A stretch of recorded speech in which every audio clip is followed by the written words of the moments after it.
welcome to everybody. We're delighted that you're here. The public comment sheet has been brought up to the days. If anyone else who did not have an opportunity to sign up to make a public comment would like to, then you may, at the appropriate time, come to the podium and state your name and your address. I will remind everyone that public comments are only for items that are not already on the agenda. So if you have a comment to make about anything that is not on the agenda, you are welcome to do so. We will have some presentations here tonight, and there will be an opportunity for questions and answers at that time. So any questions that are comments that someone would like to make are appropriate at that time. The public comment section is later on the agenda after those presentations are already made. So thank you very much for that. I will call to order now the Town Council regular meeting Tuesday, April the 11th, 2023 at 5 p.m. Would you please stand for the invocation?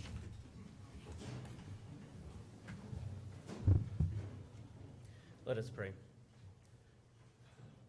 Greater love hath no man than this, that he lay down his life for his friends. Father, we thank you for the symbol of the cross, and we're grateful for the sacrifice of your Son. And in death and rebirth, resurrection and grace can cover us all in your love and mercy. Where there is joy and peace in your love and truth, we can live a life full of grace until our eternal life beyond. Thank you for this gathering tonight. Let us all be here in diligence and grace. Thank you for the passion of human life and all of the joys that this community gives us to live in this beautiful country. In your light and love, give us diligence tonight, discernment, and let us lead with truth and transparency as we move forward into these next chapters for our community together. Be with our personnel and our emergency services workers as we move into our higher season.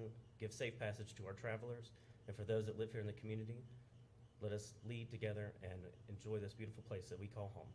In your name we pray, amen. Amen. I pledge allegiance to the flag of the United States of America and to the republic for which it stands, one nation, under God, indivisible, with liberty and justice for all. Yes, ma'am. Thank you.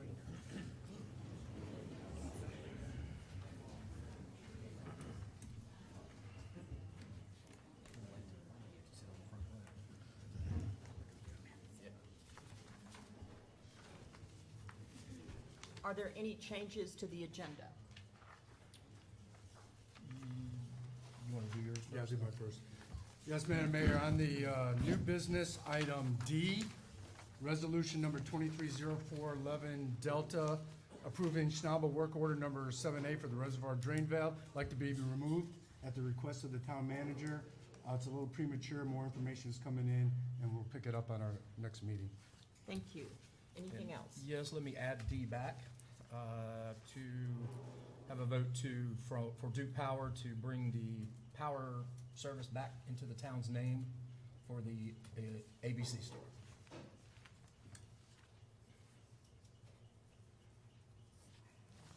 Anything else?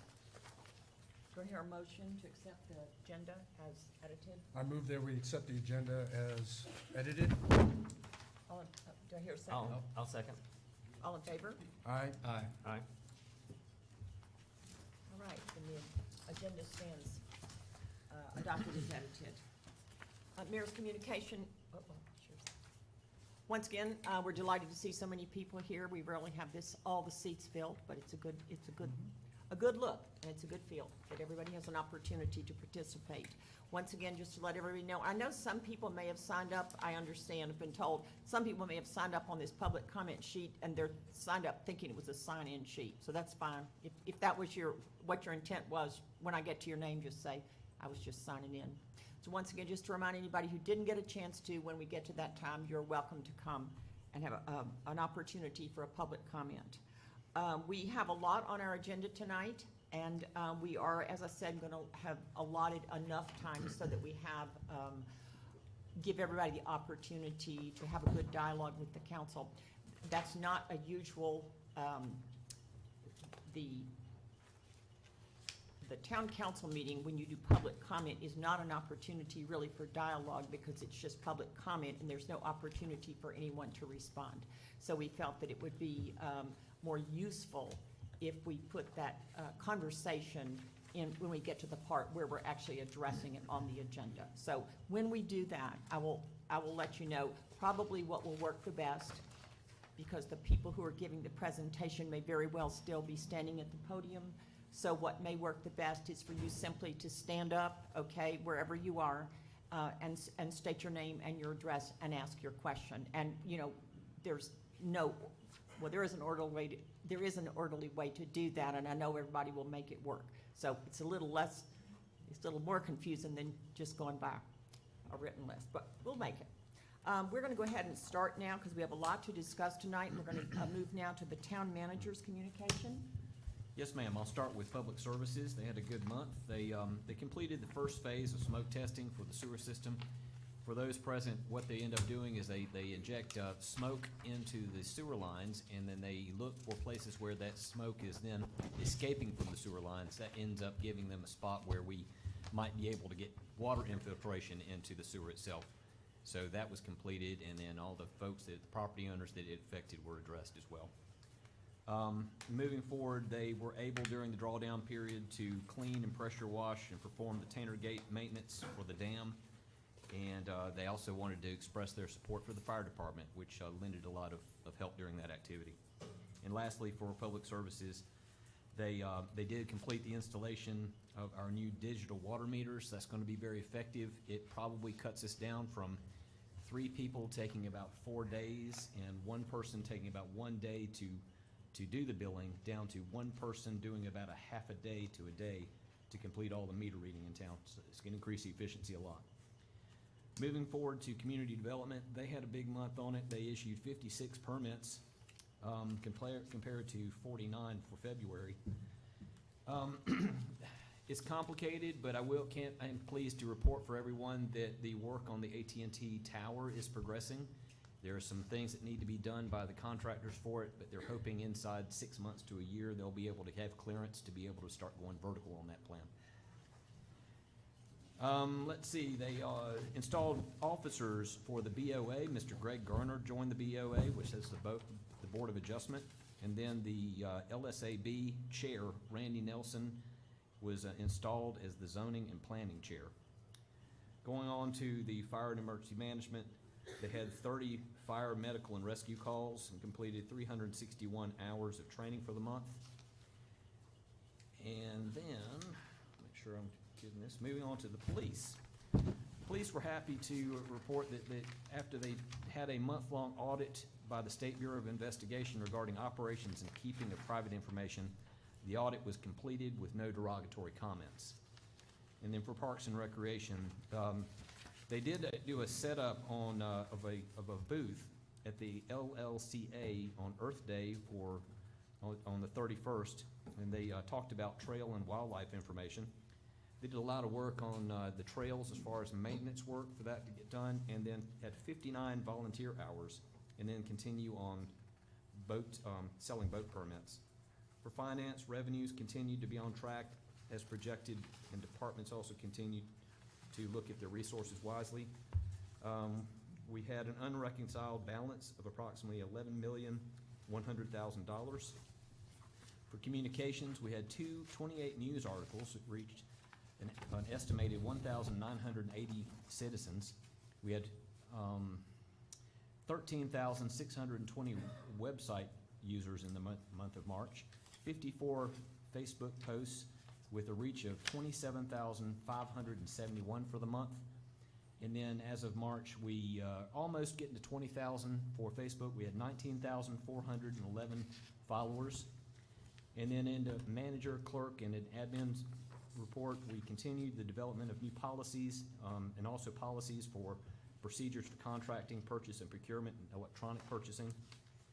And then we also were able to help. This is more of a public services. We'd like to report that we were able to finish up the work in Sunset Cove for what we were able to get done this time. We will have plenty of information for that project in the near future as the sewer work continues. That's it. Thank you. Thank you very much. busy month. All right, we'll move on to item number 5 on the agenda, council liaison reports. Commissioner Doster. So Hank stole all the zoning and planning thunder. Thank you. Yeah, Randy Nelson was elected as the chair, Charlie Ellis as vice chair. Business was, as usual, we did have a special use permit that was sent to the Board of Adjustments from the Zoning and Planning Board. The ABC Board met yesterday in a special meeting. I'm gonna go ahead and give that report, and then there won't be one for the rest of the month. We won't have one in May. This will be it. They adopted a new email policy for ordering from all of the local buy-the-drink folks who buy from the ABC store. You have to use our new email system to send your orders in. It's been working really, really well for these guys. It's given them a record as well. They signed the new lease. They hope to be open May 1. That's a goal, so we're hoping that that's gonna happen. The work's being done inside. It looks really nice, and so I think we're moving along pretty well. Trent McGuire was promoted to the manager, so if you get by there, say hello to Trent. I'm sure you guys already know who he is. And we did about $30,000 over February of '23. We did $108,000 for the month of March. And that's gonna just continue to go up for the next 6 or 7 months, so that's all I have. We welcome that. That's good news. All right, Commissioner Diorio. Thank you, Mayor. Lake Advisory Board did meet this month, continuing to monitor the impact of the new lake use regulations. One of the things that fishermen have been bringing to us lately is the ability, or asking for the ability, to get on the lake without, before hours. And so Parks and Recreation Department is developing a protocol with a lockbox that'll be located at Washburn Marina, where they can pick up their permits if they buy it in advance, and that'll alleviate some of that issue with fishermen getting on the lake early. I heard a clap, that's good, that's good. Other interesting things as we monitor the lake use regulations, kind of surprising to me anyway, there are several overweight boats that have been previously registered on the lake, and so as we monitor, all the applications are required to have all the characteristics of the boats, manufacturer specifications. As we look at that, we're finding these boats, it's surprising some people. I think there's on the order of 30 boats that were overweight. So the message there is, be careful when you buy boats, make sure they're within specification. The overweight category wasn't even updated this year. The 4,000-pound limit has been there for a while, and it's catching some people by surprise. It's kind of interesting. The other thing that Parks and Rec is doing, we want to eventually put in a barrier at our ramps to prevent the folks from using the lake that are unpermitted, because there's been a substantial number, up to 30% of people using the lake that never bothered to get a permit. That barrier system is going to be delayed. So what Parks and Rec is going to do prior to that is post signs basically saying two things. You need a boater license to operate a motorized vessel on the lake, and you need to have a permit. And that may be a little bit of a deterrence, at least at the ramps, until we actually get a barrier that's installed there. Lastly, really good news, and this is a shout out for our police department. Officer Tyler Dills has taken upon himself to train the other police officers on the lake use regulations. He did a training, it's ongoing, but he just did a big training session with the police force to get the police force geared up to enforce the rules as we go forward, because as you've noticed, when you look at people operating on the lake, it's one thing to have rules, it's one thing to take personal responsibility, but it's another thing to enforce the rules. And the police department are gonna take a strain with that this year. They're gonna be out there, enforce as much as they can, and taking a look at that. So I think we'll see, we'll monitor, but I think we'll see an impact with his efforts. So great on Officer Dills for doing that. And we look forward to supporting the police department and enforcing those regulations. And that concludes my report. Thank you, Commissioner Diorio. Yep. Commissioner Proctor. Parks and Rec Board met April 6th, along with the volunteer hours that Hank noted. there was more than 100 work hours put in by the Carolina Climbing Coalition on one of the new trails, and that's pretty amazing that one little group can do so much. It was noted that the 10th anniversary of the Lake Lure Flowering Bridge is this year, and they're gonna have a celebration June 2nd at Riverside. Tickets are available, they're $80 each. There was a long discussion about the green space that I think we have on the agenda, so I won't bring that up. Last, there's Boys Camp Road cleanup, Talking Trash, Tuesday, April 18th, starting at 9 a.m. And it starts 9 o'clock. at Village Resort, Lake Lure Village Resort, 9 o'clock. That's all I have, thank you. Those tickets, eventually, tickets for the 10th anniversary at Riverside are available. They're available now. Where are they available? Hopefully somebody with Lake Lure Flowering Bridge will raise their hand. Say it again, so everybody knows it. Say it again. LLFD.org, Thank you. or you can go to Lake Lure Flowering Bridge. Great. Great, Either one will bring you there. great. Everybody got that? Perfect. Perfect. Thank you very much. Jim, all right, that concludes our council liaison reports. We'll now move to item number 6, which is presentations. Our first presentation is going to be on the Morse Park Master Plan. Mr. Don Kaysen, you were here, I saw you. There you are. Oh, he's gonna present. Yes, he's going to introduce.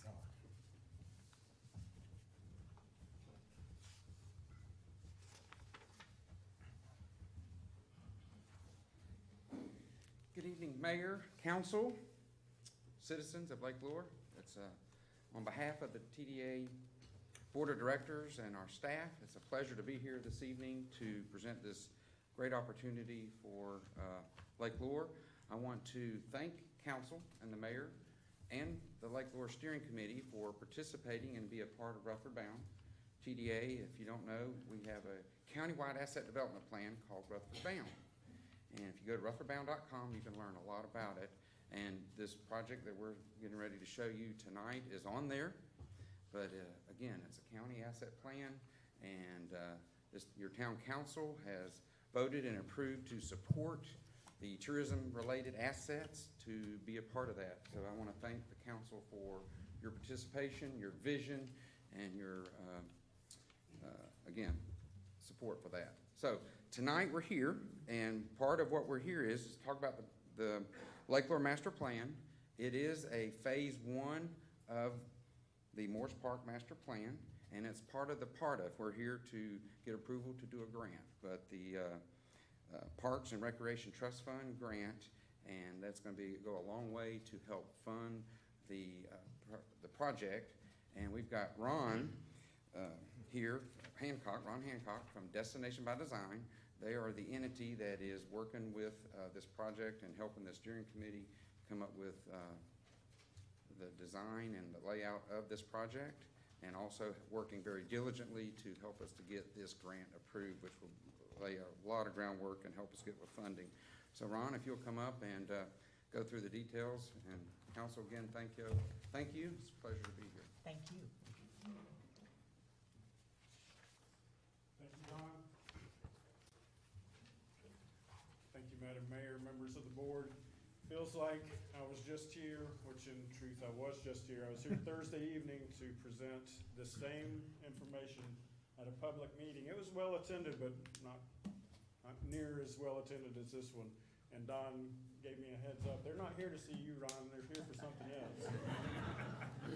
So you guys heard from me back in October last fall about this project. If you recall, Destination by Design assisted the town with a grant through the North Carolina Division of Parks and Rec for Accessibility for Parks grant.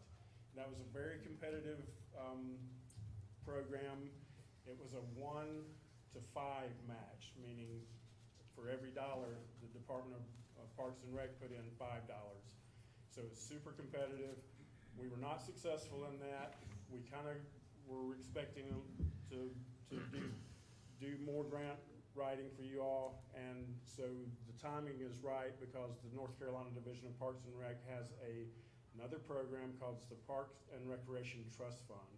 So it's basically the same information, the same project, but it doesn't have the same match. So there's a little higher match. It's a 1-for-1. For every dollar the town puts in, the Division of Parks and Rec puts in $1. So I'll go through the specifics of that. I'm gonna move over here so I can see the board a little bit. New touch screen. So everyone knows where this is. It's right here on the site where we're at, Morse Park. This is a requirement of the Parks and Rec Trust Fund program. This map has to be included, so that's why it's here. I know you guys are familiar with this facility. There's also a project description and justification required. The reason that this is justified and the reason that we're going for the it's a $450,000 grant. So we're going for the $450,000 because the existing ADA facilities in town are limited. There's a limited amount of flat land to do rec, this type of rec. So this is an excellent spot. And it provides ADA connectivity to the Lake Lord Town Walkway, the Flowering Bridge, the beach, and other facilities. And it's adjacent, of course, to this facility, the Rutherford County Welcome Center, and the marina. And there we are. Previous planning efforts for this, you guys have seen this numerous times. I'm gonna go through it very quickly. In 2017, you had a master plan done for the site. This is this one here. And in 2018, the Rutherford Bound Tourism Master Plan, which Don was describing earlier, had some recommendations for the development of this park. In 2021, there was a master plan update, and that's this one. I'll show you a bigger version of this site plan in just a moment. And in 2022, the town reformed their tourism steering committee, and they committed to supporting some improvements at Morse Park Master Plan, or Morse Park.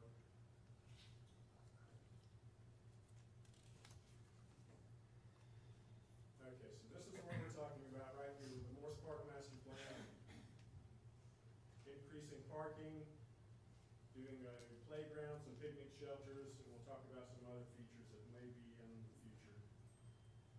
This is also a map that's required as part of the grant program.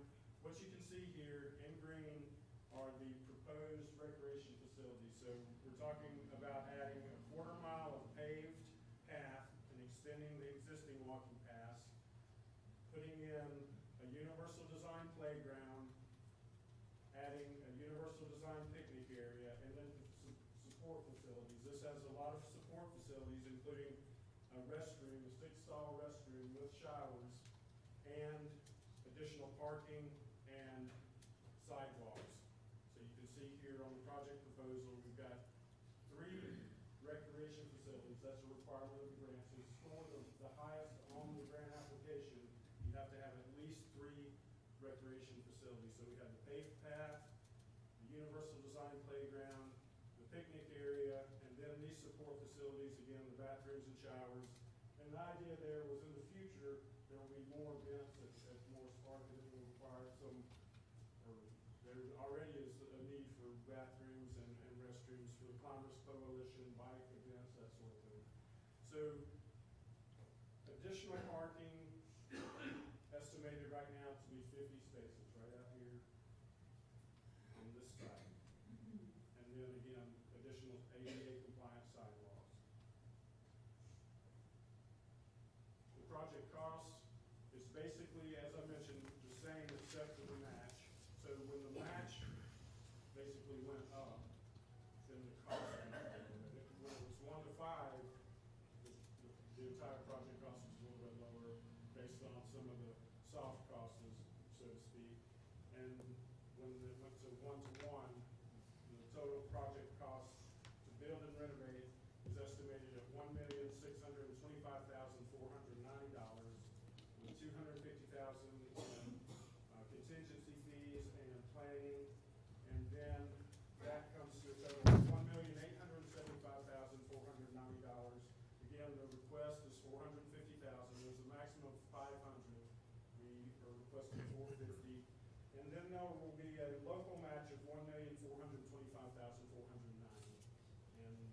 have a funding stack of how to meet that.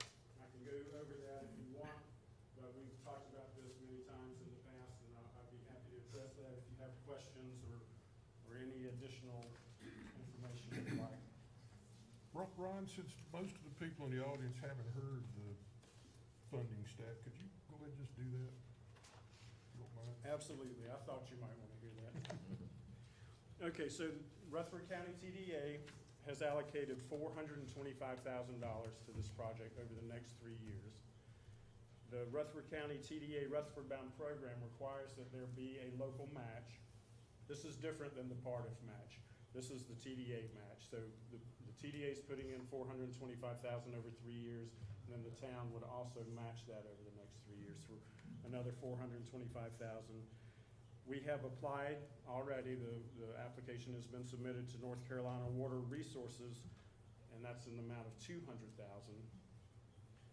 And we feel really good about that. I think that is going to be funded. We are going to apply to RHI Legacy again in the amount of $200,000. That, the pre-app is due May 12th. We're gonna be working on that, assuming you guys want us to. And then the Cardiff, of course, is $450,000. The TDA has already allocated $26,000 in what's called the Rutherford Trails Collaborative. The TDA has supported the Year of the Trail. I hope you all have heard of the Year of the Trail in North Carolina. So the TDA has allocated additional monies just to trail work, building trails in Rutherford County, especially in the western part of the county. So that Trails Collaborative that has been formed out of that process has allocated $26,000 to this, and that's mainly, I think, gonna be used for maybe some bridge work or some type of walking path improvements. And then we are also working with the North Carolina Land and Water Conservation Fund. And that, the amount of that would be determined, but I think that would be the remainder, whatever the remainder is, about $300,000, we would ask them for that. And that should cover that local match, with the majority of it coming from the town and the Rutherford County TDA. Any other questions for Ron? No. Thank you very much. This is Thank something you. we certainly, it's really been a joy to work in collaboration with TDA and Rutherford Bound, and really, we're very fortunate that we're able to, as you know, we receive money from them each year, $100,000, but we're able to spend it, sort of roll it all together over the next 3 years, and that's why we're able to accomplish this. So thank you very much, and thanks to TDA for that. We appreciate it. Anything else? And thank you very much, Ron. Thank you. Thanks, Ron. Do you need the screen up? I can do it screen up, screen down. It's up to you. Okay. Next presentation is the Lake Lure Green Space Planning, Mr. Hank Perkins. Pretty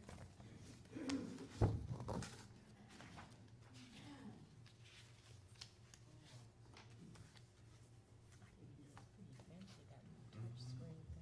Okay, I'm gonna try to see if I can do this without speaking in the microphone, so I can be here like Ron did and touch the screen. All right, what Ron helped us with was a work in progress that has been in progress for a number of years. What you saw there was the Morris Park Master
in and we're gonna talk about what are your dreams and your hopes and aspirations for recreation. And you're going to try to, so dump that in and through a process of public participation and working with your stakeholder groups and the Parks and Recreation Advisory Committee itself, you're gonna come up and start kind of distilling everything down into the vision of what a park plan could be for Lake Park in the future. And along with that, green space plan. Along with that is you're gonna have to figure out first where the fire department's gonna be. So we've engaged in a space needs study with a firm that specializes in the design and siting of fire departments. We're also gonna take a look at the potential needs for a future expansion wing at some point for the police department. And then that kind of space needs study is going to generate sort of a square footage requirement for the facility itself. We work with the fire department and the police department and kind of move around the property and try to do test fits on a building of a particular size. And a part of that space needs assessment is that you're gonna look at its proximity to existing utilities, how far it is away from water, sewer, how long a facility would end up needing to be on a septic system. And then once you determine that and what makes best sense for Lake Lure from a public safety standpoint, you're gonna determine that location, and then you're gonna try to go into that master plan for the property itself, already knowing where the best place is for the fire department in the future. That process is going to take a while. It will take into account the physical characteristics of the site, the geology, soil conditions, any of those things that may end up affecting future buildability for the site, not only for the fire department, but for other amenities as well. And then lastly, I would say that we're probably gonna get to the point where, working with the Parks and Recreation Advisory Committee, and then coming back to the town council, there will be a point in which a consultant in the future will bring alternatives. It might be as few as one alternative or two or three alternatives, and we're gonna try to get back to a point where the town council and the town settle on what ends up being the master plan for the green space. And I think that the finished product for that will look not unlike what we've seen for Morse Park. It's just going to be something that it has to be developed. It doesn't currently exist. And we're going to do that. And it's an alternative to looking at this site as a piecemeal approach where you're just out there and you're talking about where different things may end up going in the future and not really paying attention to the locations of amenities and their relative position to other things you may want on the property itself. And with that, I'll stop and entertain anybody's questions. Yes? Lauren Buster, I have a question. We have already done a study very similar to this, the Arnett Mulder study. Okay.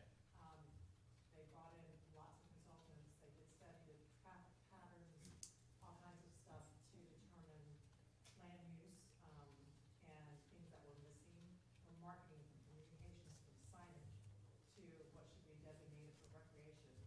And the only thing that I ever saw that was utilized or put into play was the part about signage and how we became more uniform and how we have our signage in our community. Okay. So my question is, what's happened to that plan?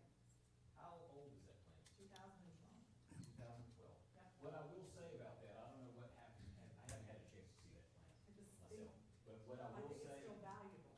it is valuable. And things in those documents that the town's done in the past will be drawn upon for what we are doing in the future. We're gonna get back and we'll talk about things that have been decided, and things that have been planned for space in the past.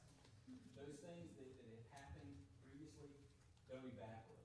They go in as part of the deliverables that get turned over to the consultant, and they get put into the middle as far as, this is a plan that you had in the past, how relevant is this now? It was a 2012, and it's 2023 or 24. This is a plan that's over 10 years old. Is this something that still resonates with people as we move forward? And you have to do that because given enough time, people's, take pickleball for instance. If you had been talking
in a vacuum. Once you put it there, you can't ever get it, you can't ever change it. The town at 6 some years point, later, I mean, we've got additional boat slips. but the town at some point decided that that 2017 plan, while it was good at the time, needed to be updated. So plans are not something that are meant to be something like on the shelf, you can't ever examine it anymore. A plan is gonna be active, it's gonna be live, and we're gonna continually refresh it to see if it's something we want to take. Yes, sir. Why is it necessary to move the fire department and the police department from where they are now? Is there something, The move for the police department is not immediate, that's why I just referred to as something that, we may wanna hold out some space for the future. I couldn't tell you when that would be happening, it may happen in the next 5, 10, 20 years. But what we don't wanna end up doing is that if we have that vision, that one day we want the idea of co-locating the police department with the fire department in this area, not preparing for it in advance and leaving enough space for the potential of that additional wing for that facility. The fire department is being driven, and I won't get into this because we're talking about Parks and Recreation Master Plan at this point. It's got a lot of reasons it needs to be taken care of and looked at for a new facility. So we're looking at some very real needs for a new fire department and where that fire department needs to be placed. Planning for a future police department is sort of just making sure that in the event, whenever that time happens, if you want to be able to hold out the ability for the town to build a new facility and it makes sense that it goes in with the fire department, that you plan for it, you have decided the place and the location too small to make that a reality. Yes, ma'am. Hi, oh, sorry.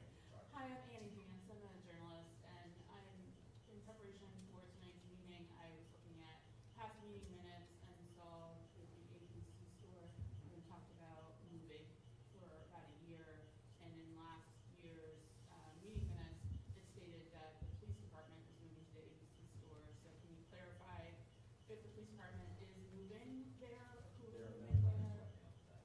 But the ABC store is moving up the street and the building will be vacant, is that the Yes, correct ma'am. plan? That's correct. And secondly, I believe on the agenda is another presentation, about the golf course, is that right? So if this were to go forward, the golf course will never come back, correct? Now, I wouldn't say that, and I'm not precluding any use of this park space or future park in the future. If during the public input process, if there are some elements involving golf, that ends up making it to the master plan, and that's the will of the people, and it makes sense for the town, that's what's going to be there. I'm not going to exclude any use of the property going into a master plan. It may be something that is a co-feature for the golf course and frisbee golf and things like that that may be complementary to each other, but I'm not precluding or eliminating the use of the space for any recreation. Yes. So I have a question. I want to for clarification. Are we saying that we're talking about the potential of the fire department and the police department being stationed in the green space? Yes, ma'am.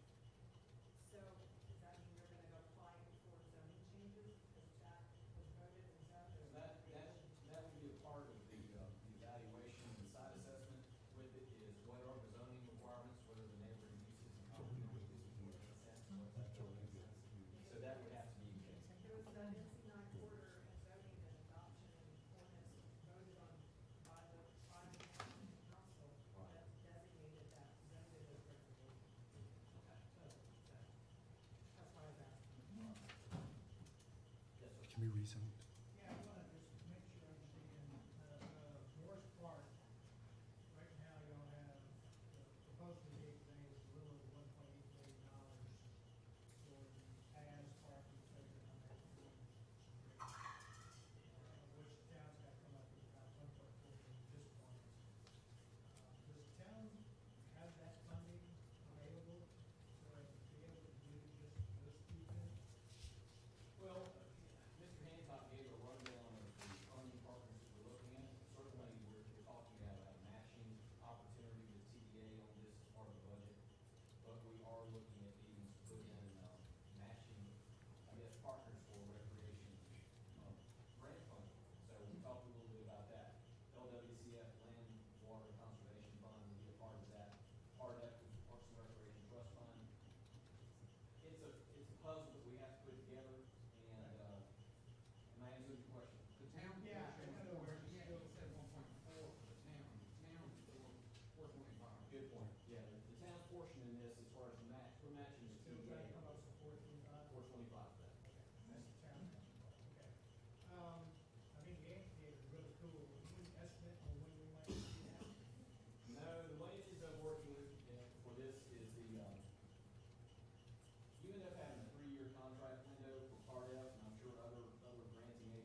A master plan for the green space would be a requirement for future grant opportunities for Part F and LWCF and those things.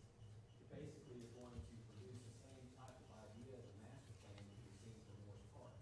That is an essential component and a requirement for granting agencies in the future. You gotta have a site master plan.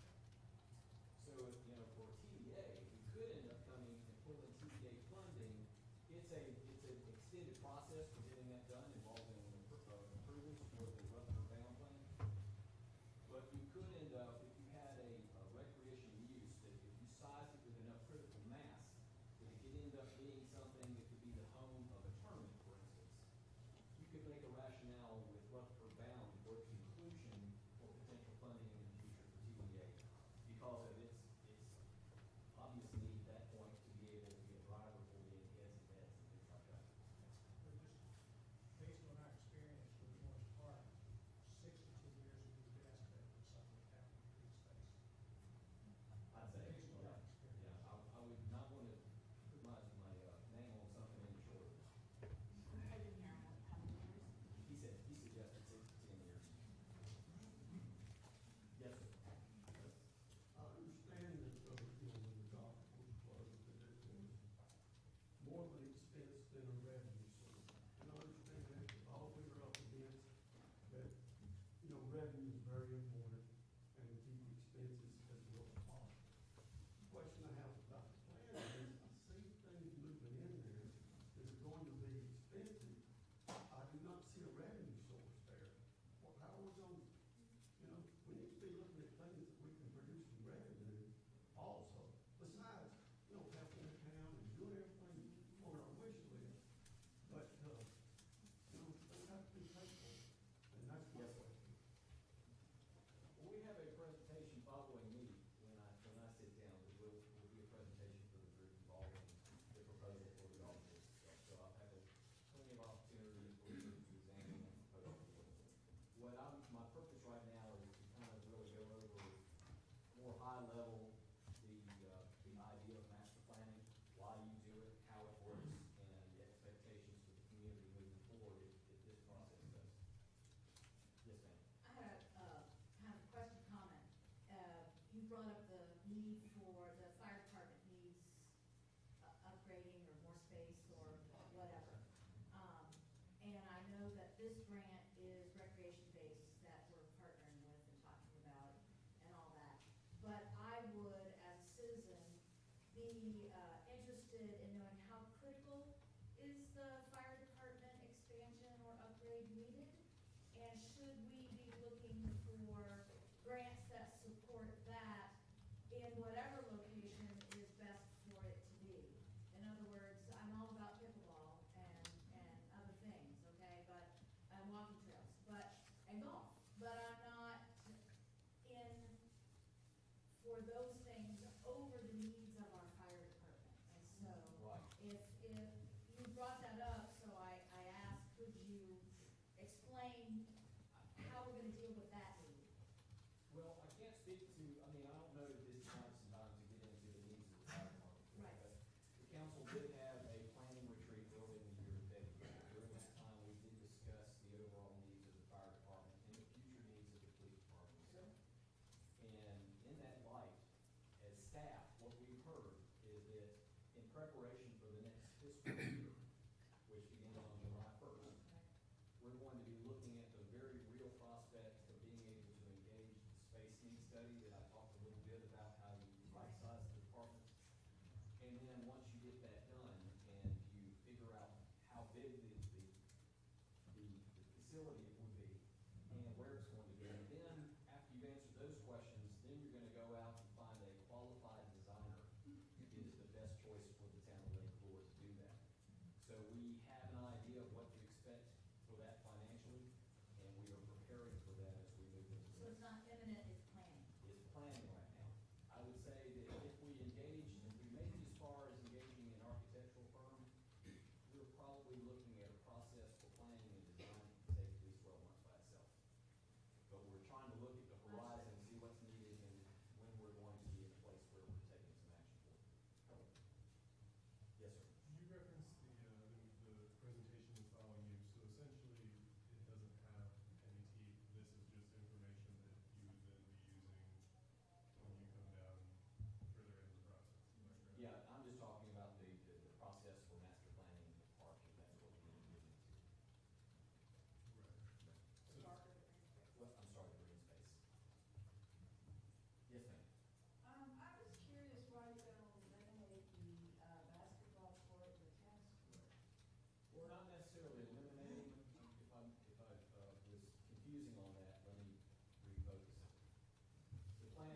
It could stay right there. Yeah, but why would you do that?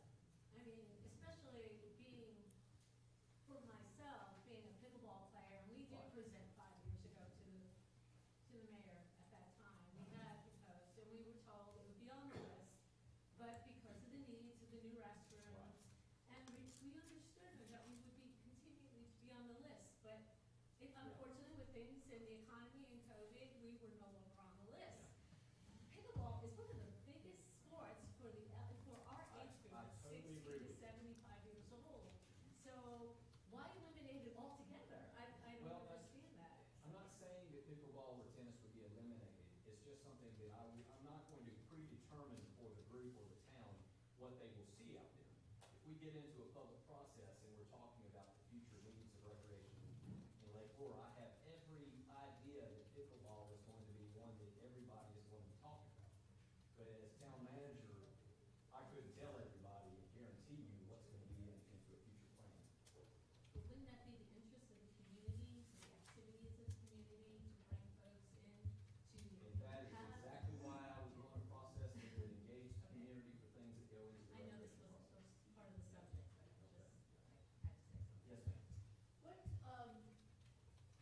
you said that those courts are not in the long-term plans, and I get that, and you addressed this the other day, and I think you should address it again.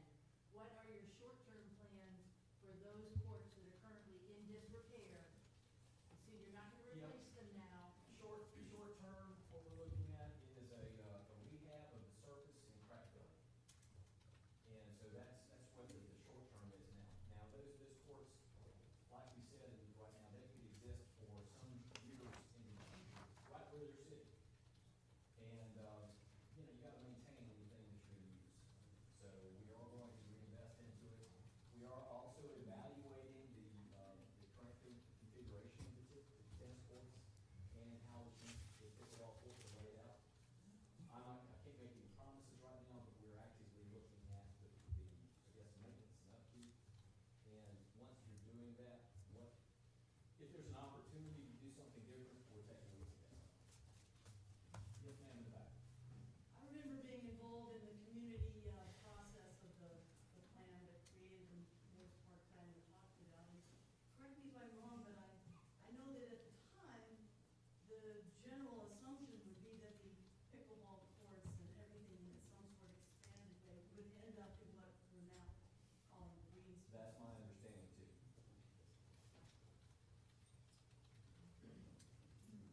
Yes, sir. Hey, what's the timeframe for, since it seems to already be in the plan that you're gonna make some improvements to the courts out here as they exist now, what's the timeframe for that?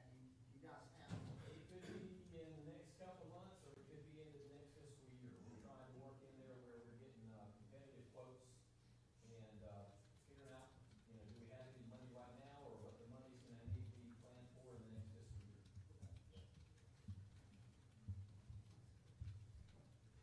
Hank, can I make a comment? Yes, sir. The zoning came up with that property. The zoning is currently government use, which is GU, which allows basically anything the government wants to use. Now, the comprehensive plan has most of that property as recreation, so that would have to be changed, but it would not have to change zoning. Does anybody else have any further questions about the process for planning? Yes, ma'am. Sunny Clark, not to bring up pickleball again. But I would like to point out that, at one of the meetings that we had about the golf course plan, and, it was brought up about golf, there was a neighboring person who lived on the golf course, and they already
Thank you, Mr. Perkins, very much. We'll move to item C under presentations, the golf course proposal.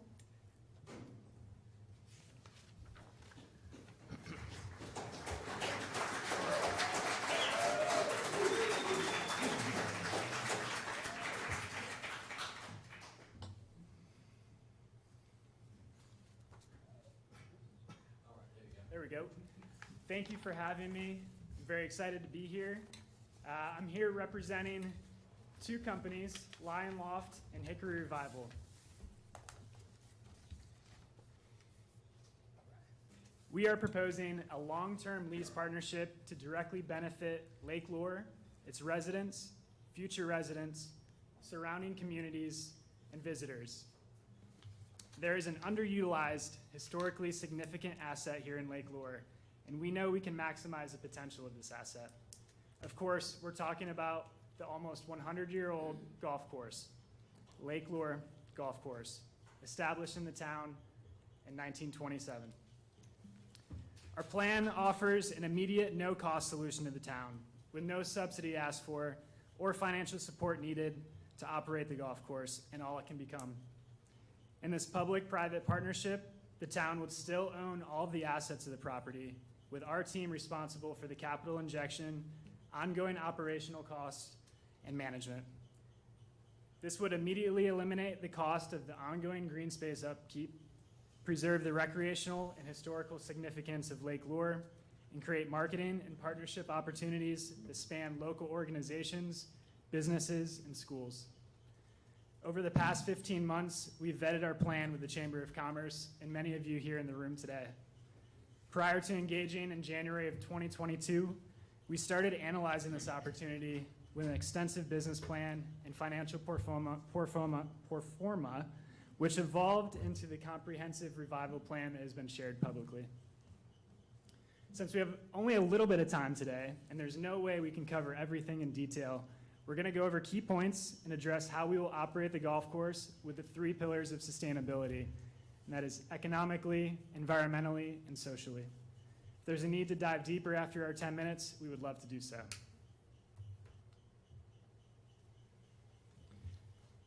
Our strong suit is operational know-how, our industry connections, and proven in-house marketing. We first looked at rounds and greens fee revenue as the 2 main things to consider in operating a sustainable golf course. Based on our experience and analysis of past performance of the golf course and other comps in the industry, we believe that 10,000 annual rounds at a $27 blended greens fee would be a benchmark to operate profitably. There's plenty of capacity and room to grow well beyond 10,000 rounds with our plan and team. Preferred rates will always be extended to residents, with the visitor-specific greens fee providing additional uplift. There are plenty of other revenue opportunities in our plan.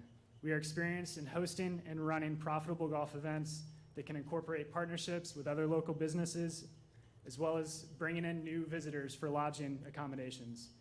We're also very experienced in merchandising, food and beverage, and mixed-use recreation, but the success of those is not required for the success of the golf course. Depending on lease terms, our group is prepared to inject $500,000 of our own capital to revive the golf course and provide a multi-year capital runway to get going operationally. We have a detailed capital expenditure plan, pro forma, and revival roadmap.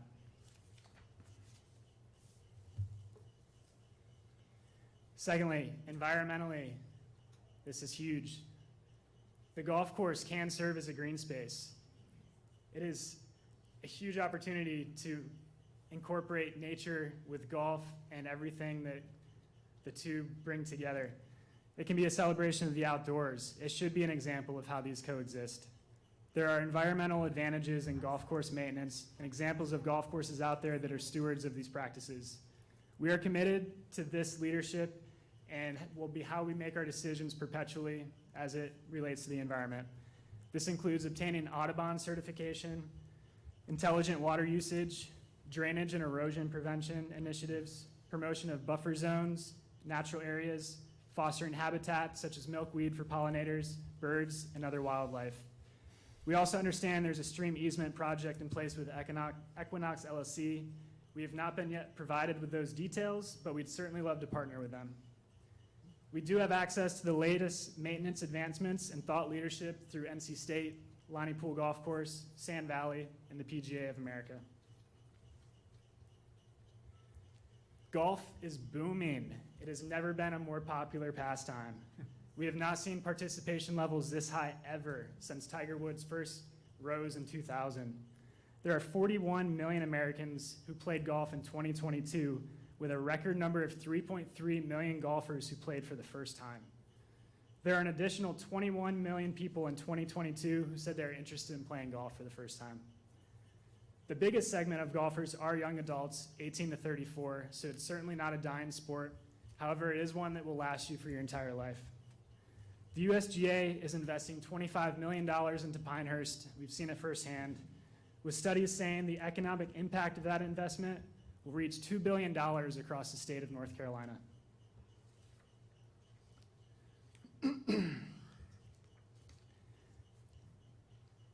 We believe the golf course can meet the needs of the community in more ways than just being a golf course. It provides an affordable, accessible recreation for all ages and interests with the future in mind. This green space can be public hiking.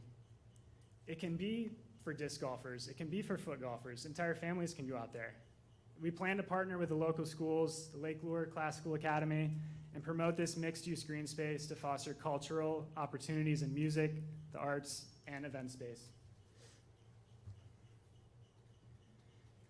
Our team is involved in the opening and profitable operation of 4 golf courses in the past 7 years. For golfers in the room, you've probably heard of them: Sand Valley, Mammoth Dunes, the Sandbox, and probably the hottest golf project out there, the Lido. Sand Valley was named by Golf Digest as the best new course of 2017. Mammoth Dunes, the best new course in 2018. Sandbox, the best new short course in 2018. Besides agronomy and golf operations, members of our group created and operate the Sand Valley Restoration Trust, implementing conservation of natural habitats, maintaining hiking trails, executing research and education in all areas as it relates to the outdoors, wildlife, and immersion with golf. Myself personally, I'm a PGA member and have worked and studied academically and professionally in the golf industry since 2007, graduating valedictorian from the College of Natural Resources at NC State. I've worked at TPC Sawgrass and Westchester Country Club, among multiple other properties, doing everything from agronomy. My first job was cutting tee boxes, fixing irrigation lines, you name it, to merchandising, to starting the Special Olympics program and junior golf programs at different courses. Over the past 8 years, I've built from the ground up a golf artwork and media company, Lion Loft. We've worked with over 500 golf courses to this point as clients and 30,000 golfing customers. I also shoot photography, video, and drone professionally for the PGA of America, PGA Championship, and plenty of other clients. We have other team members on board who are also PGA members, as well as tour professionals and creatives, all extremely tied into the golf industry and are very passionate about the game. We plan to bring all of these assets and industry connections to Lake Lure, which is bigger than just promoting the golf course. You mentioned social media impressions. Our marketing assets, I assure you, will extend wide and deep. The more visitors we can attract, the more tax benefits will be passed along to residents with direct spending in lodging, food and beverage, and local businesses. My business partner, Clark, and I also have a fleet of over 400 restored antique wooden hickory golf clubs. And given that we are in the Hickory Nut Gorge, there are Scottish ties in both golf and culture. This is a huge opportunity to offer event experiences, historical ways to play the course if you please, and in general, just another arrow in our quiver for marketing purposes. The synergy between L&L, Lofty, Hickory Revival, and the Hickory Nut Gorge are too aligned not to pursue. Lake Lure truly feels like home in so many ways, and that's why we've stuck it through to this project. For next steps, we would love to partner with Lake Lure.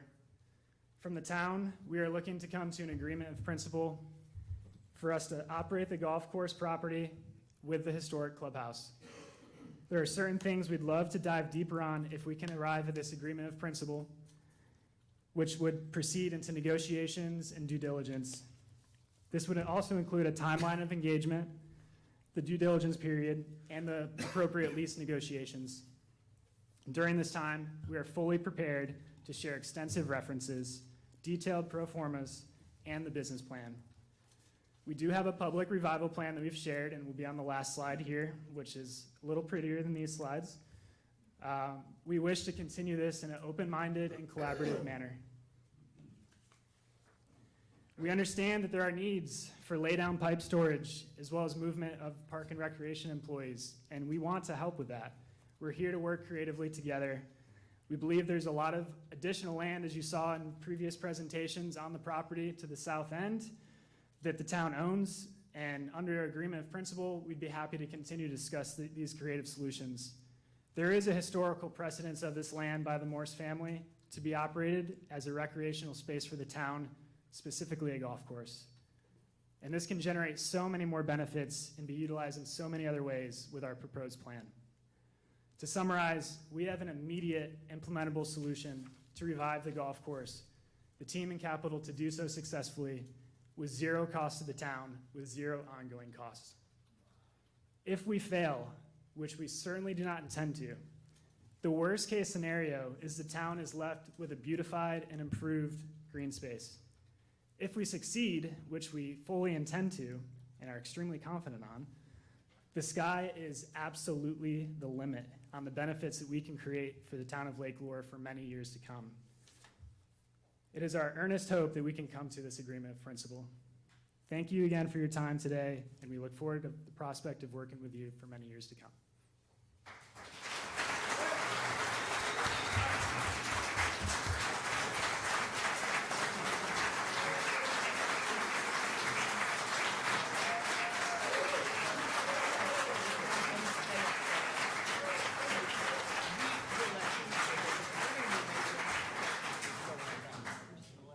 So we should ask questions first? Luke, Hey, Luke, Luke, just stay right there. So we're gonna have Luke stay at the podium because the questions may come from a variety of different, some from the council, perhaps some from the audience, although you may clearly already know the answers out there that you're gonna get. So, we'll just do this in the same way that Hank did, Luke. If you would just raise your hand, or we'll start, it's gonna be open. It may go back and forth, questions from the council and council, to kind of feed off each other. So let's start with the council. Anybody, any questions here? And just, I've got a lot, so I don't know how much time I want to spend on this. You want to, I think the first question is, I've tried to find Lion Loft and Hickory Revival on the internet. Is Lion Loft, is it correct that that's predominantly a graphic art company? Lineloft.com, yes, sir. Lion Loft. Okay, where's that located? Raleigh, North Carolina. Raleigh. Okay, so Hickory Revival, predominantly, it looks like from the internet, redoes Hickory golf clubs. Where are they located? So myself in Raleigh, and then my business partner, Clark, who's up in Wisconsin. So when it says LLC, that must be Wisconsin because it's not North Carolina? Yes. Okay. And, yep.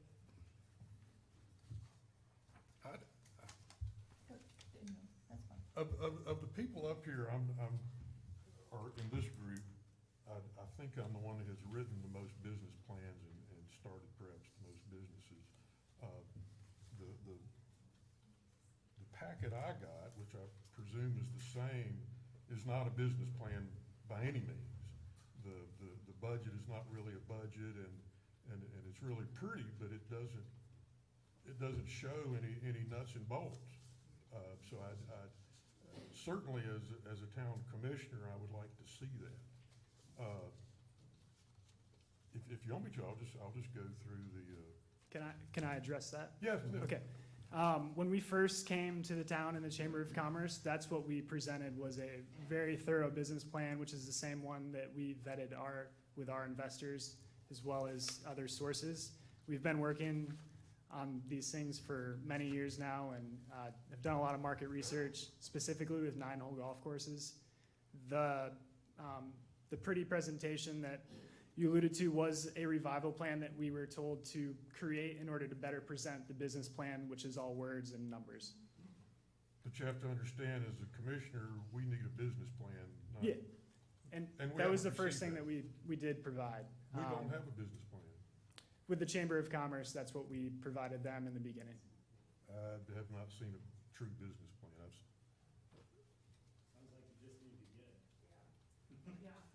Yeah. I mean, the multi-page thing I saw was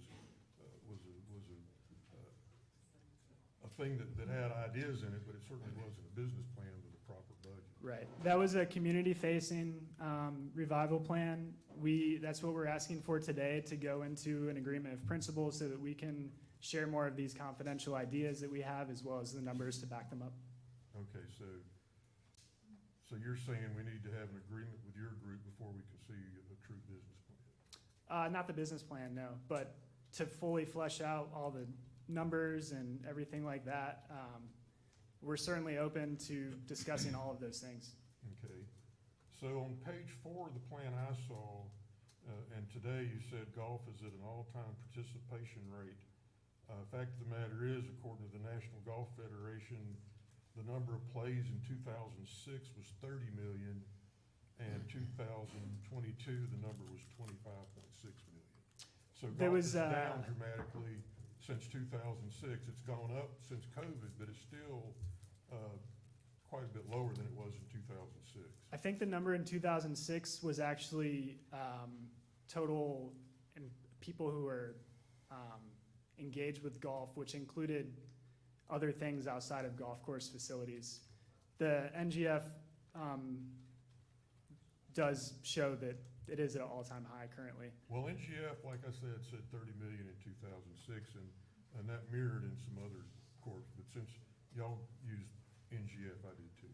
Yeah, I would need to see that just to make sure the two are aligned in the stat that they're analyzing in terms of the facility type and all of that. Okay, so on page 8, it says you're gonna include disc golf, foot golf, hiking, gardening, farming, concerts, camping. And then on page 14, it says you're gonna do the Loch Lure Monster. And then on page 16, it says build camping lodging structure. Is there really enough room to do all of that?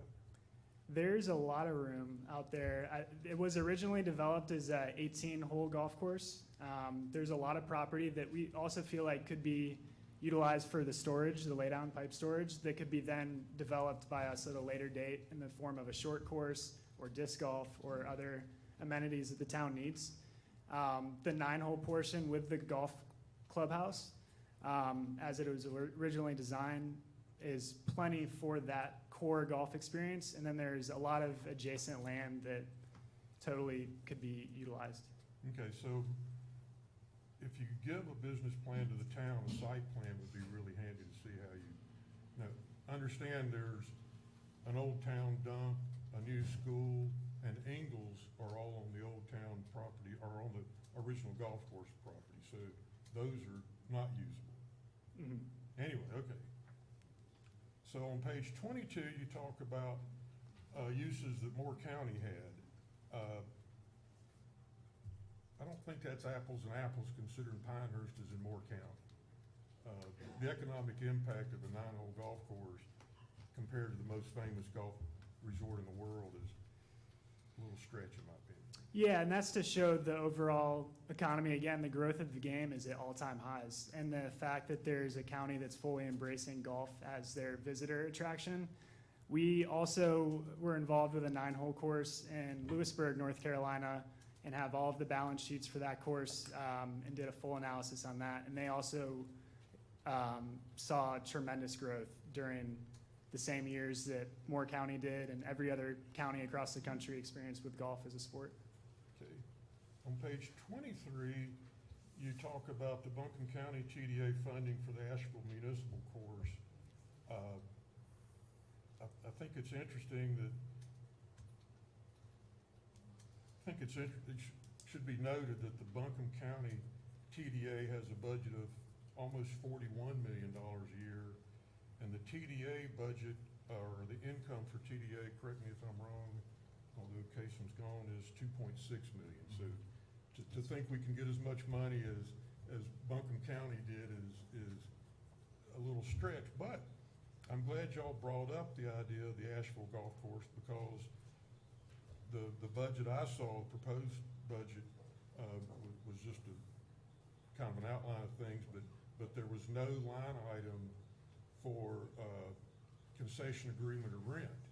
And certainly the Asheville group gives quite a bit of money to Asheville City, 45% after $5,000. So when you do a budget, it would be nice to have something like that included with the.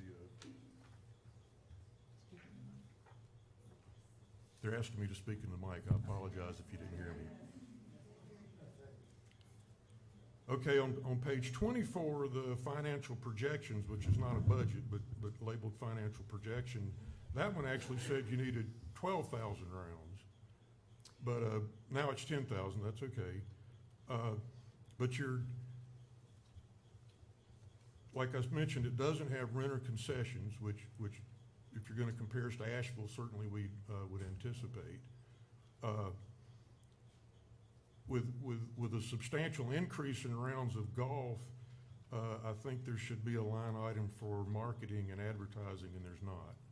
We have all the in-house marketing resources to do so organically, and that's how I built Lion Loft from the ground up, is in-house photography and marketing.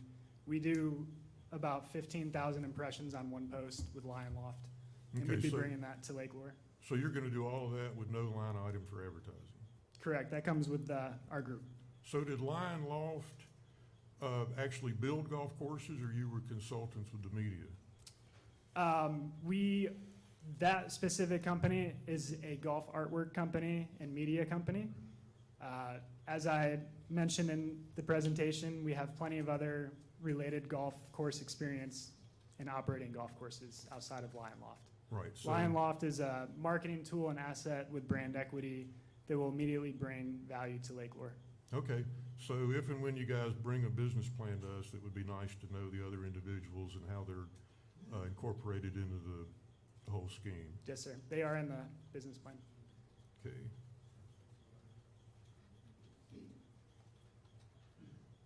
So on page 25, it shows a map of places the town could use. Unfortunately, a lot of the area yellowed out is unusable. A large portion of that's the Old Town Dump, which is illegal to build on from now on. A lot of it's existing park trails. Some of it is land specifically the town has not promised the school, but assured the school if they need to expand, they can use. Some of it's the old police firing range, which has to be remediated before anybody can step foot on it. And the rest of it is extremely steep. So the area of that yellow white area is that it's actual usable is just a few acres. The beauty of a short par 3 course is you really only need high points for a tee box, and this is disc golf as well, and a landing area for the green. I think there creatively could be some things to incorporate in there. Again, that's where, if we enter negotiations, that's where we can creatively explore all of that and incorporate the zoning and planning board as well to help come up with some creative solutions. But the town has specific needs right now today for things to happen, and the area that's yellowed out in the plan is not usable. So Luke, let me ask you this, Luke. You just said a par 3 course. Is that, I don't think I've ever gotten that from this. I thought this was, you were doing the 9-hole as you see it.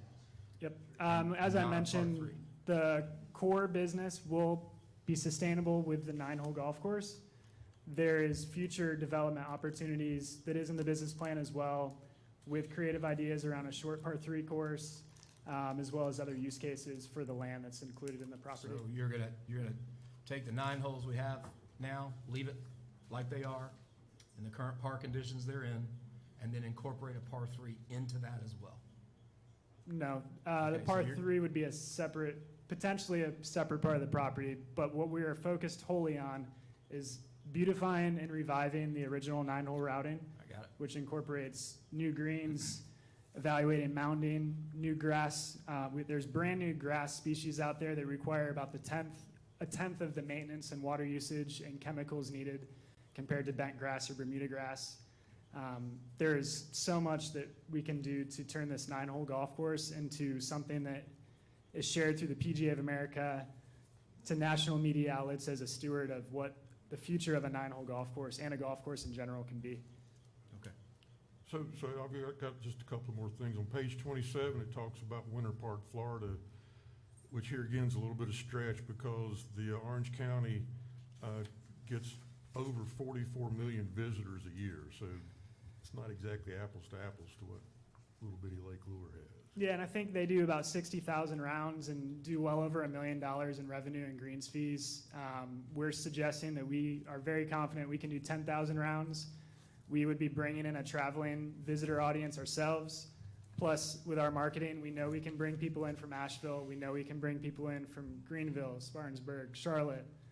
I mean, our community in Raleigh has already talked about creating a Lake Lure school bus that we can bring an entire group of people up and play on the golf course. There's endless visitors that we're going to attract to Lake Lure. Okay, so on page 30, it says you want a long-term good faith lease agreement.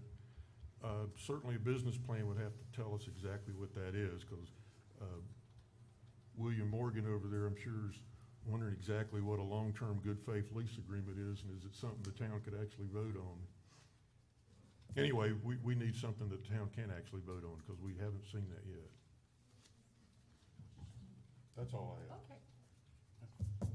Are you good? My turn. Oh, yes, Commissioner Diarra. And Thank- please understand, I know that there's, as we said, we knew there would be a lot of questions. There's no particular time limit on our dialogue here, so we will continue on until we're finished. So please don't feel like there won't be an opportunity for other questions. Yeah, thank you, Mayor. So, thanks, Luke, for that presentation. I applaud your enthusiasm. Just to reiterate, part of the business part of that, there's a lot of business assumptions in your presentation, and I'd like to dig into some of those. I actually presented you with some questions in an email. You've got those. We need to have answers to those, but I want to explore just a few right now. I'm a little confused. Who are we partnering with? Hickory Revival LLC? Is that going to be the operator of the course? We would form a new LLC, Lake Lure Golf Course Operations, but it would be, Hickory Revival is more so a commodity that we have. With Okay. 400 antique Hickory golf clubs. That's an asset that is worth 6 figures alone.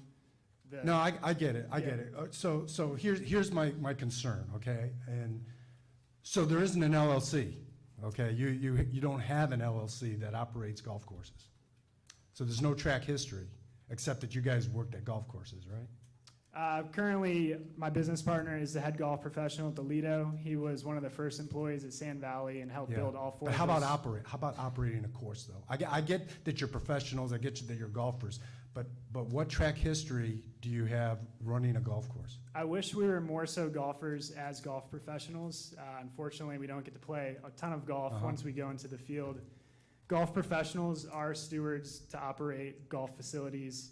We know the operations inside and out. We are effectively the operators of a golf course. From every revenue center that's what we went to school for. That's what we've done work experience for the past 13 plus years. Okay, so tell me about the golf courses that you've run. Are they all profitable? Okay, but there's no track history with Hickory Revival. There's no gross revenue, there's no, because it does, well, not this LLC, but the new LLC, where are you getting this working capital from if you don't have an LLC? Do you have it? We're happy to provide, yes, we have it. We're happy to provide that in the due diligence period. We have a private group of investors who believe in our team and what we've already accomplished. Do you have a commitment from the Yes. investors? You have a commitment of $500K from the investors? We're authorized up to $1 million if we can sign a long enough lease. Okay, what are the terms of that commitment? We're seeking at least a 20-year lease. With a 50-year lease could be where there's much more capital injection. We understand, obviously, there's some restrictions as it relates to a 10-year lease, a 20-year lease, et cetera. We're open to talking about that too. However, we think you all would agree a 10-year lease completely changes the amortization schedule of an investment. It makes it much harder to return. A golf course is a passion project at the end of the day. is not something where we're going to make millions of dollars on. This is something we truly believe in from the bottom of our heart, and we know we can operate profitably.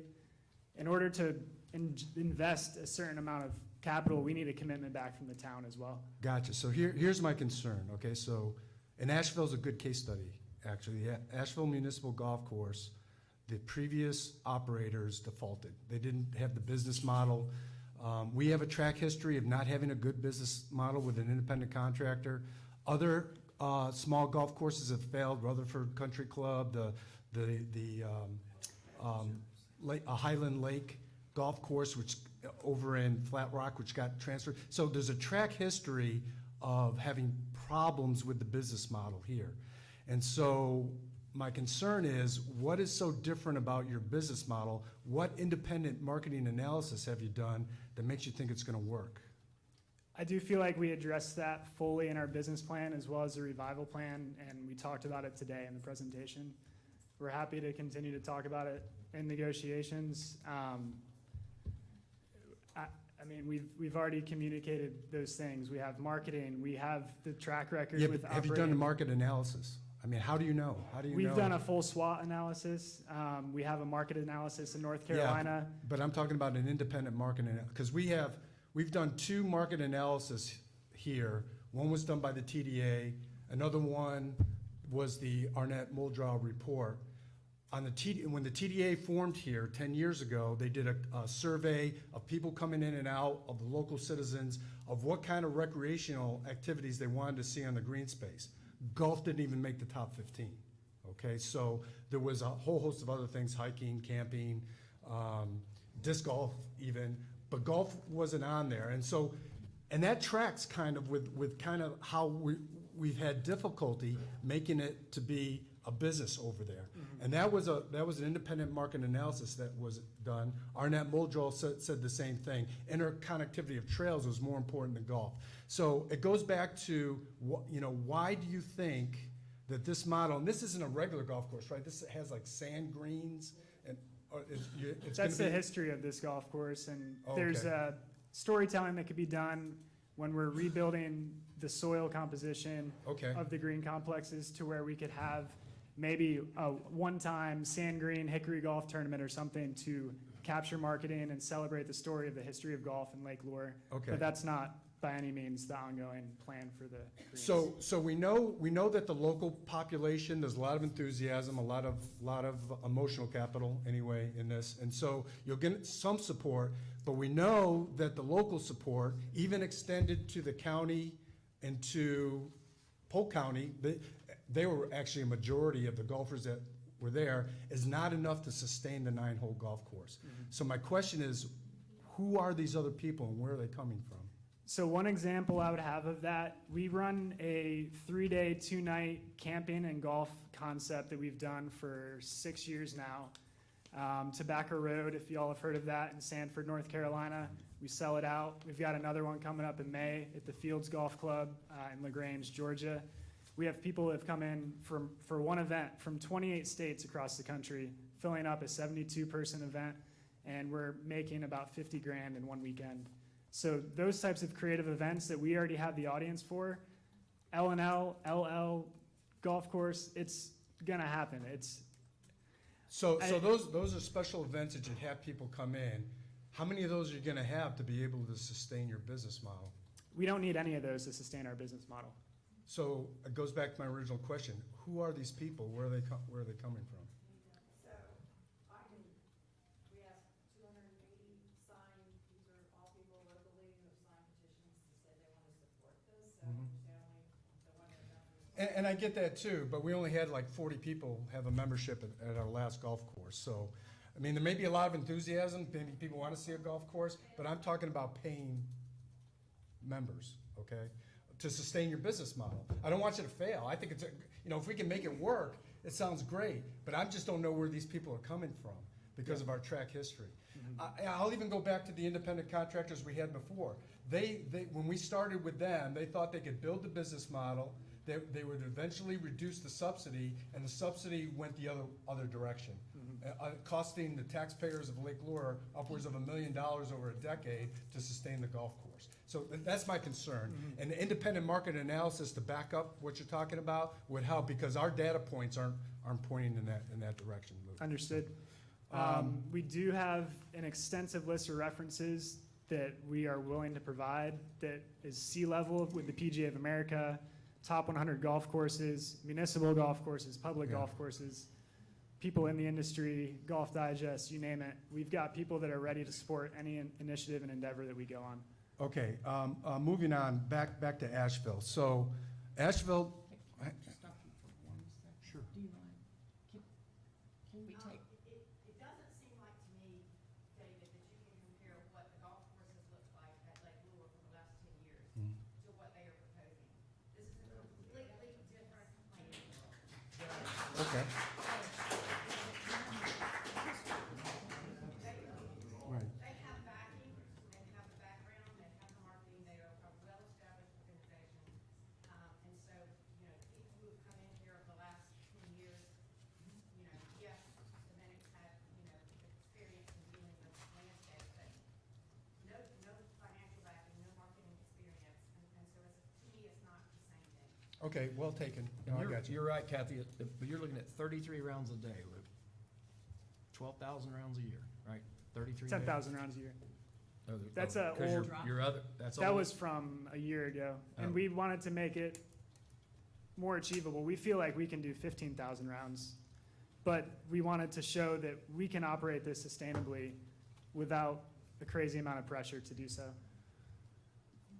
Got it. Okay, so you think that you're gonna be able to get these people to come. Okay, given that, let's talk about getting the golf course ready. So in Asheville, the company that came in said some of the same things that you're saying. They're gonna make it work. The business model is better. The history doesn't matter. They're gonna make it right. They came back a couple months later after the assessment of taking a look at the golf course, and they asked the town of Asheville to pony up public money on the order of $3.6 million, partially TDA, partially public money, in order to get the golf course ready. So if they're spending $3.6 million of public money that we can't even come close to, matter of fact, we can't come up with any money, actually. What makes you think that $500K, if you do have it, and you do get a commitment for it, is sufficient to get the golf course ready? It does sound like there's a lot of costs by the town going into potential other uses for the green space. So in terms of the golf course, this is a 9-hole property, whereas Asheville is not apples to apples at all. That routing, I don't know how many have played out there, but the back 9 is like, it's insane. It's a tough piece of land to manage. I know it's been mismanaged for years that caused drainage issues. There was erosion that was out of control. It was neglected. It's not the easiest piece of land to work with, whereas the property at Lake Lure Golf Course was routed in the golden era by Stiles and Van Cleek, potentially Donald Ross. They were associates as well. It is compact. It is easier to maintain than an 18-hole golf course. It is all in one chunk of land. It's not apples to apples with Asheville Municipal in that use case. Okay, so you're telling me you're not gonna come back in a couple months saying you underestimated how much it was gonna cost to get the golf course ready? We have additional private capital if we need Okay. to. We firmly believe in the long-term vision for this. Including for maintenance equipment and everything, Mhm. right? We have relationships with Toro. Okay. We have, Oh, okay, okay. I mean, how far do you think you get with 500K? it'll get us operating. We think that we can be operating by the fall with at least a minimum viable product. Zoysia grass sprigs, as long as we get those in the ground by June, we can be playing on some grass by September. I've been talking with the superintendent at Tobacco Road. There's one fully organic golf course in the U.S. It's in Martha's Vineyard. I just got off the phone with the superintendent earlier today. Same kind of, it's just free consulting. Like, the golf industry is here to share knowledge between the PGA professionals and superintendents out there. We have a full vote of confidence, like I said, from multiple references and people that are here to help us make this successful. We are very confident in doing that. So I know the town a few years ago spent $300,000 to rehabilitate the greens. The company that did it didn't do the correct job. It failed. When they went to them to get their money back, they were gone. They're out of business. So you've got $300,000 that was put into greens that we see now, and you've got $500,000 to walk into the door next week. So how do we fix those greens that we have now? It And will- understand, I played over there Yeah. a lot, Yeah. so I get it. Yeah. But I'm just trying to make sure you're thinking of everything. right? Yeah, and I appreciate that. Trust me, I've been up a lot of nights thinking about this over the past 15 months. This is not, I mean, we have invested so much time and capital and sacrifice out of our core businesses that we do to pursue this. This is our number one thing that we want to do. We know, and I believe the Championship Bermuda, right? It's a pretty pricey install. Zoysia Sprigs are something that's completely different. Like I said, it requires a tenth of the maintenance cost. So the overall installation of that is not apples to apples to Championship Bermuda. And Championship Bermuda is also very disease prone. It doesn't hold up well in certain conditions. I believe the greens were bent grass previously. I know there's a fan up on the green complex on 3, which tells me they were originally bent grass greens. Same kind of thing in this transitional zone, and there's just a lot of nuance with climate, with the grass types of greens between bent and Bermuda. And we know we have a solution that's something that's brand new and different. So keep in mind your irrigation source was the lake. Right. So when the lake goes down to a certain depth, you have no irrigation source. So how do you figure Yeah. that? The water needs, like I said, are going to be way less with the type of grass that we want to use. Obviously, there's some things in the due diligence period that we need to find out, such as how high that intake is. Can we change the intake? Can we create a storage area, in the wintertime, which is when the lake will be down, the grass won't need as much water. Can we collect water in certain ways and create our own irrigation solutions or build a lower intake? I just want to make sure you were Yep. thinking of.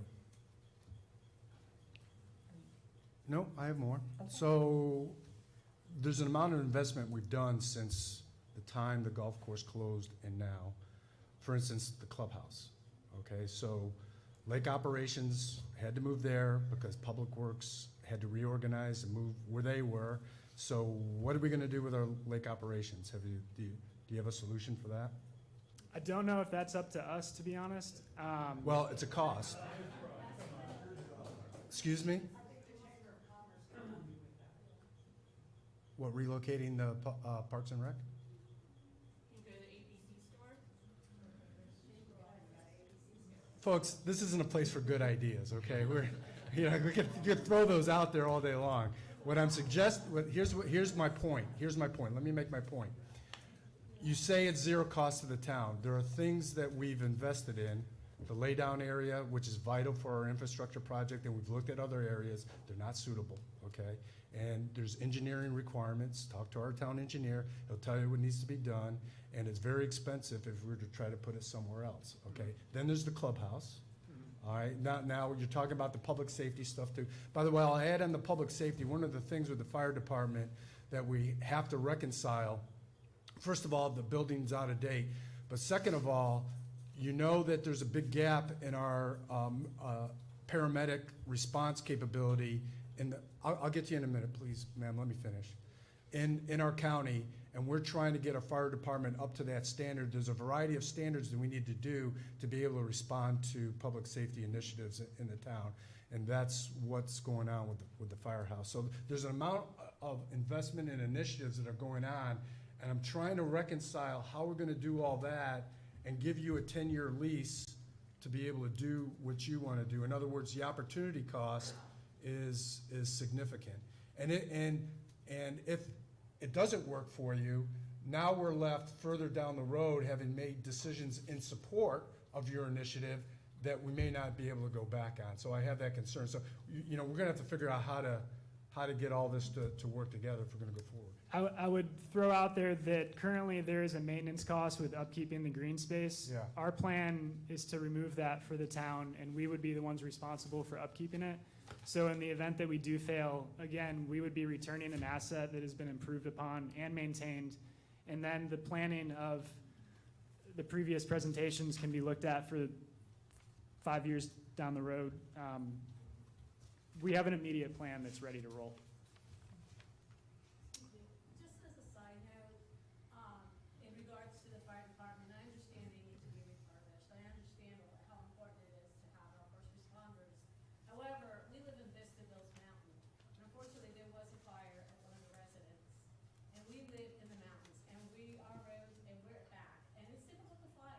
Those responders were there within 10 minutes. Yeah, I that's mean, good. So, I guess I understand it has to happen, it has to be refurbished, but as far as the timing of what's been happening, we've noticed it firsthand that they were there to take care of the fire for us. Yeah, that's good. Thank you for that endorsement. That's awesome.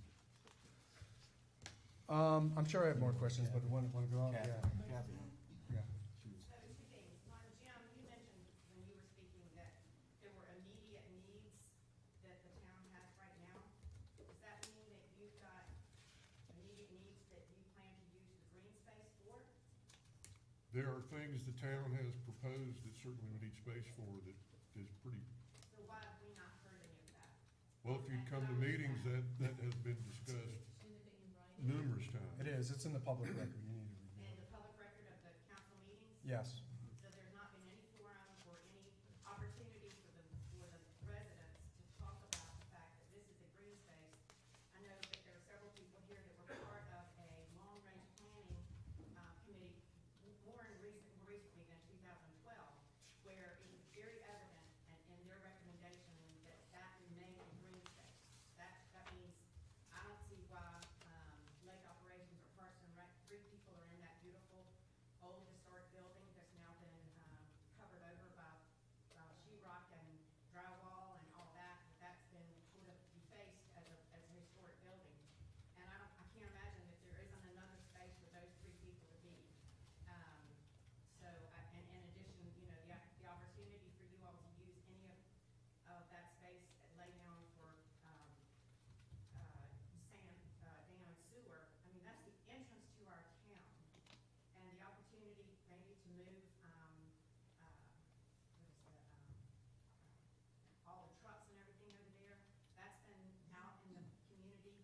I don't know that that's correct, but if you were thinking about moving, all the town trucks from the arcade building and making that part of the town, that's a horrible, horrible use of that space that's supposed to be green space. And the entrance to our town.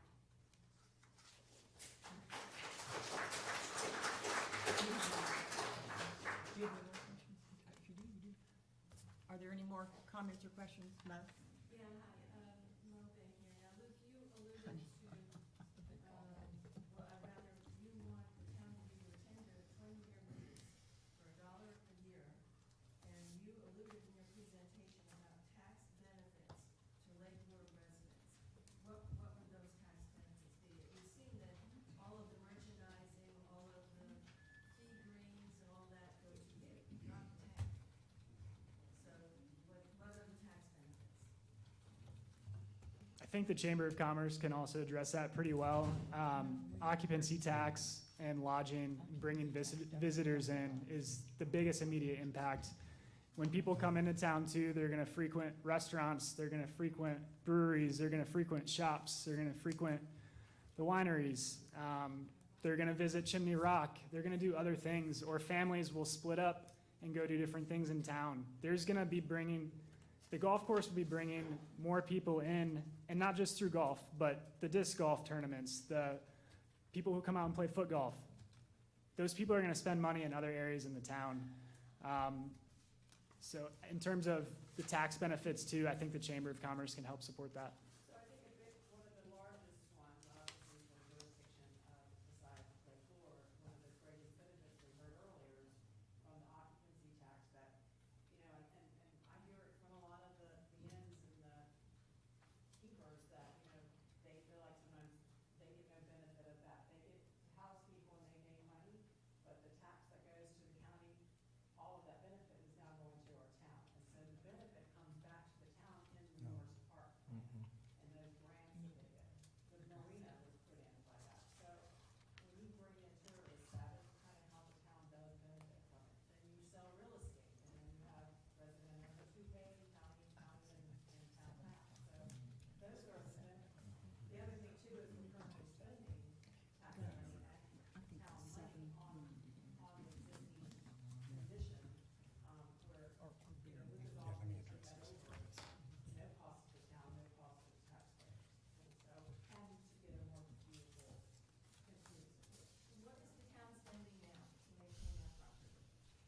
Nothing. We absorbed it into the ongoing Parks and Rec maintenance plan.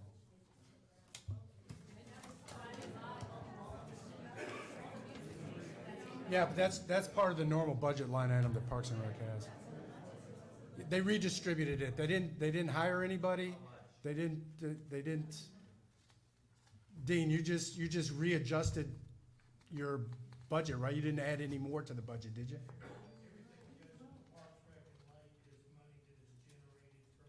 From the lake, yeah. Yeah.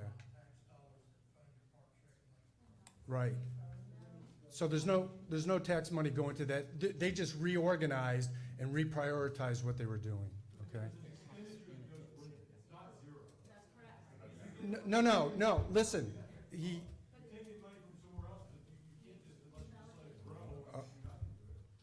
Okay, great. Let me get back to the TDA funding, just so you're absolutely clear, because there's a lot of miscommunication on that. So the occupancy tax that's charged to every lodging facility in the county, 6%, goes to the TDA, okay? The majority of that money comes from Lake Lure because we have the majority of lodging facilities here. And that's been climbing steadily. Tourism has been going up. The budget for the TDA is $2.6 million. Over $2 million of that comes from Lake Lure, and that goes to the TDA.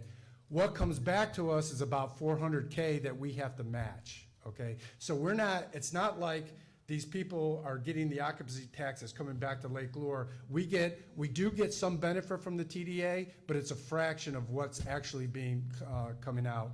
And as far as sales tax, okay, sales tax goes to the state. We get no benefit from sales tax other than shared revenue for the entire state based on our property tax value. So that doesn't have any direct impact at all, just so you're aware. So we get nothing from that, okay? So the only thing that we could possibly get from the golf course is a 15% concessions agreement and money for a lease. So that's the only real benefit that the taxpayer in Lake Lure would get.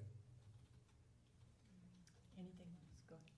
I'm sorry, so Oh. during the presentation, I'm sorry, she's on the TDA mentioned that they are donating $425,000. Right. So you're mentioning about the 400,000 that. Right, right. Over 3 years. That's Oh, okay. yeah. Right. That we have to match, yeah. Okay. Bill Frick, 154 Dunning Place. Luke, are you guys willing to come up with a list of exactly what you're going to do there to rehab the course, number one? And number two, provide the town with a performance bond that indicates and gives them some compensation if what you say you're going to do, you don't do.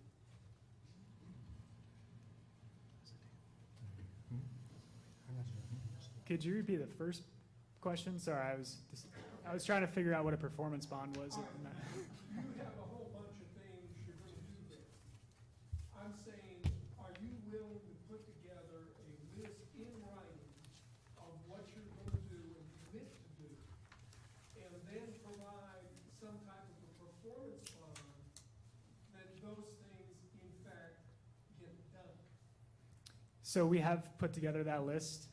That's in the business plan. We have a immediate deliverable. We have a 30 to 60 day. We have a 90-day plus. All those things are comprehensively listed out, both in the business plan and in the revival plan. In terms of the concession agreement, it's from my understanding that other concession operators, their facilities do not require ongoing capital improvements and maintenance costs, nor a $500,000 injection of capital to get running again. The town actually is what provides them with the money to upfit their facility or provide that facility. A golf course is a completely separate type of operation. There's plenty of examples out there in the golf industry of a $1 good faith lease, because we are assuming a huge risk operationally and financially, and that is the risk that we are assuming. So it's not the same as other concession agreements that are in towns with use of the marina and stuff like that, because they're getting the marina maintained for them. Okay, let me put this a different way, because I don't think you can't understand my question. Gray Rocks, development, in this area, it's in the county, not in the town. They got permission to sell lots of land up there, close to $100 million worth of land. And they, had to put, the county forced them to put up a performance bond that the improvements that were gonna be done were done. As everyone knows, Gray Rocks went down the tubes. The president of the company is in the jailhouse in Orange County, for murdering his wife. You have a whole bunch of that. But the county was able to collect on the performance bonds to complete the roads in that development. I'm saying here, are you willing to put up a performance bond that whatever you're doing is in fact gonna get done? My gut feel is the capital necessary to do what you say you're gonna do is more like $1.5 million, not 500,000. We look at Rumney Ball, Apple Valley course, redid all of their greens up there, and their budget for redoing the greens was far more than what your total budget is.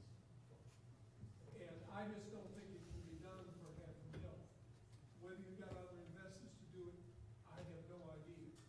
But I think the money involved is much higher, and if you're going to say you're gonna do it for $500,000, I think there needs to be a performance bond that you actually do.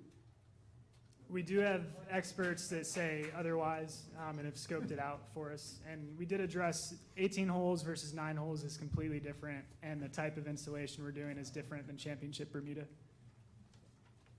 Go ahead. Yeah, I've got a follow-up question to that. Are you confident you can return the course in as good condition as it is today? I would hope so. I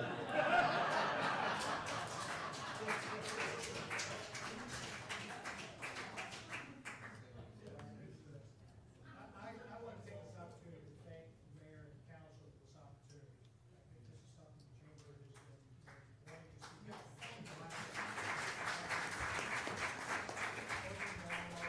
I think we all, you know, I love golf. I love Hickory Nut Orchard like we do more. I love this community. And I just would like, you know, what we as a chamber have wanted is to come together and to work for the best solution for everyone going forward and find what's the highest and best use for all the different assets. And we fully understand that, you know, a year and a half ago was a completely different scenario. The best decisions possible were being made at that time based on the options and what was on the table. We would just like to revisit those with y'all to look through and see if we can find solutions to the challenges that, you know, are committed by the dam and the sewer and all the things that have to happen there. And so we just think there's an opportunity here to work together to find the best practices to, you know, there's an opportunity here for an amazing amenity to this community that can happen in very short order, not 16 years from now. I mean, what's going on at Morse Park is, I think we're all love that. We're all aware financial constraints that are gonna delay that happening.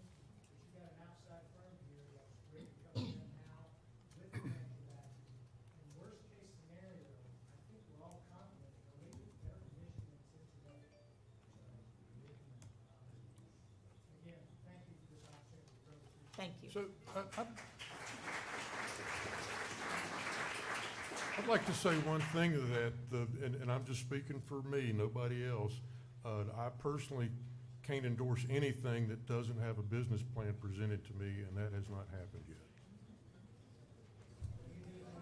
Okay, and I know I told you we give everybody as much time as they need, but we are reaching about an hour on this now, so we do have a whole nother half of the meeting to go through. So I know we've gotten a lot of dialogue going, and I appreciate your standing up there for the whole time. That's not the easy place to be in, so. I used the bathroom before I started talking, so I didn't. You may want to walk around the podium or something just for a little movement, but I couldn't see who was, somebody's hand was up back there. Okay, thank you. Just a brief comment about performance bond. It's very appropriate to ask for a performance bond when you are paying somebody to complete a project for you, like a contractor building a house or a skyscraper. But when somebody is doing a job for you, a project, and is requiring no payment from you, a performance bond seems a little odd.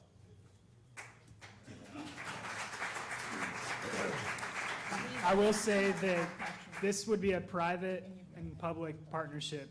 We are incented as a private organization to operate profitably and make this a successful venture. The last thing we want to do is collect subsidy, and we're not, you know, if we were a public group like that, we might not be incented to return a profit. But we want to make this as successful as a business as we can, and if we do that, it's only going to benefit Lake Lure in so many ways that we laid out there. I think you have to, what you say is somewhat true, but you also have to remember that we will incur costs to move the things we've done. I'm not saying that's end all, and sometimes towns spend money on things and then they come back later and go, well, that didn't work, and here's what we really should have done. But we will have costs that we incur to move public works, to move things, to change. And then if it fails, and not putting any hex on it, just saying, if it does, then we're sort of standing there, what do we spent all this money to do this, and now we don't have what we thought we were gonna get. So I don't know that that's been said, maybe it has, maybe not, but. Can you say how much you spent to rehab that clubhouse? I don't have it in front of me. Let's say it was $40,000. Could something like that be put into the agreement that if it fails, you can hold $40,000 to fix it back? I think there's a lot of things that can go into an agreement if it gets that far, and I think that's why we're sitting here like this, doing what we're doing. It's important that we did this. I think this is great. Probably should have done this a few weeks ago, and maybe would not have a lot of the stuff that's flying around that has been, but. I'd like to ask what the process is from this point forward? What the process is from this point forward? Well, We're gonna take a First- break, yeah. and I'm gonna go to the restroom. yeah. Yeah, First that's of all, process. Luke, we'd like to thank you. I want to give you an opportunity to sit down. Thank you so much for your presentation. We appreciate that very much. Thanks, Lou.